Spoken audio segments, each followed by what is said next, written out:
Welcome to Jikoni Magic. Today we are making Mboga Kienyeji, and most if not all homesteads serve them during meal times. There are different variations on how to make this dish. Mine today will be done with milk, giving it a creamy flavor, so stay tuned.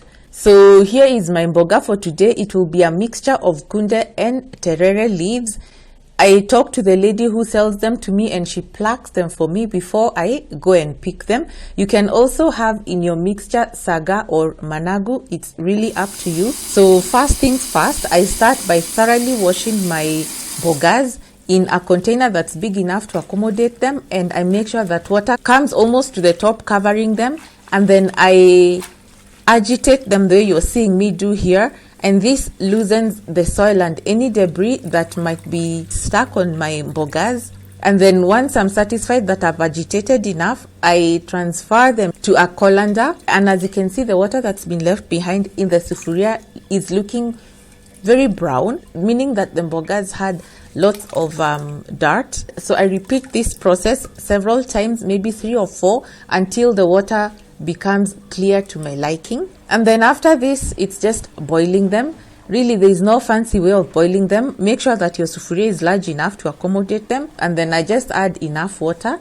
Once they come to a boil, I just stir them around. Make sure that they are all covered in this water, and then I add my monyo or omoshereka. This is the traditional soda ash, and it's used to soften these mbogas, and it also imparts a tangy sour taste that just elevates this dish. So it's made from dried banana peelings or bean pods that are burnt to ashes and then collected and put in a container that's perforated at the bottom. Clean water is added to the top and left to percolate slowly, and this water is collected in a separate container. So as the mbogas are cooking, I start working on the other part of my dish. To my preheated sufuria, I add my vegetable oil, followed by my sliced onions, which I cook for about 2-3 minutes until they just turn translucent and soften, before adding my tomatoes. Mix them around a bit. Make sure that they are mixed with the onions pretty well before adding my salt and freshly cracked black pepper to taste. I like keeping the flavors of my traditional mbogas very simple because I want the taste of the mbogas to really come through. You can add more spices if you want to. This is enough for me. So after this, I cover, reduce the heat, and simmer for about 3 to 5 minutes until the tomatoes soften and break down. And then at this point, it's when I add my mbogas. So as you can see, I've squeezed out most of the water that I used for boiling because sometimes I find it to be a bit bitter. So what I do is I add just enough water to loosen the contents in my sufuria so that everything can mix in properly. Then I tasted for salt, found it wasn't enough.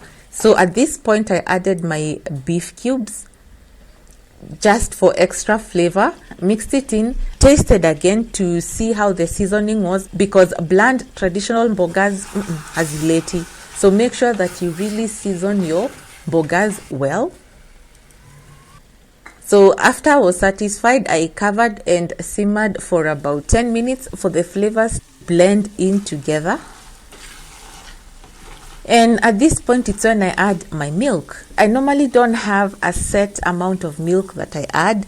What I do is I add a little portion at a time, stir, and check where the level is at, because all I want is to have my milk cover the top of my mbogas, but not drowning them in the milk itself. So once I'm satisfied with the level of the milk, I just cover, and on very low simmer, I leave the mbogas to just simmer away for about 10 minutes. And this is how I know that my milk has reduced to my liking, by pulling my mbogas a bit and exposing the sufuria bottom. If I can see it for about 2 or 3 seconds before the liquid comes to cover it, then I'm good. So at this point, I add my hohos and my roiko, stir, mix everything around, cover and leave to simmer for about 2 or so minutes for the hohos to just warm and soften. And at this point, my mbogas are done to my liking. All I do is I add my dania. I give them just one final taste to make sure that the seasoning is okay. I turn off the heat and That's it. I serve them. They have a nice creamish taste and flavor courtesy of the milk that I added earlier on. So on this day, I accompanied my kienyeji mbogas with ugali. Kwaheri ya kuonana. Till next time, keep it Jikoni magic. Goodbye.